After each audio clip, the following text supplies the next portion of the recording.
Taste అయితే మాత్రం చాలా సూపర్‌గా ఉందండి. ఈ జున్ను ఎలా తయారు చేయాలో నేను పక్కా కొలతలతో చెప్తాను. వీడియో ఎవరు కూడా స్కిప్ చేయకండి. జస్ట్ 2 మినిట్సే ఉంటది వీడియో. ముఖ్యంగా ఈ జున్ను తయారు చేయడానికి కామధేను జున్ను పౌడర్ ఉంటదండి. మార్కెట్‌లో మనకి అవైలబుల్‌గా ఉంటాయి. అవి 2 ప్యాకెట్స్ అయితే తీసుకున్నాను. ముఖ్యంగా ఈ బెల్లం చూడండి. ఈ బెల్లం పౌడర్ అండి ఇది. ఇదే ఇదే వాడితే చాలా టేస్ట్ ఉంటది. మిల్క్ అయితే మాకు అవైలబుల్‌గా ఉన్నది అమూల్ తీసుకున్నాం. మీకు ఏ పాలుంటే ఆ పాలు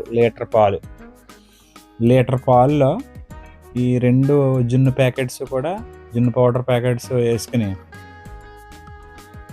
దాంట్లో కంప్లీట్‌గా 2 ప్యాకెట్స్ వేసుకోవాలండి. నేనైతే బెల్లం ఒక 200 గ్రామ్స్ యేసాను.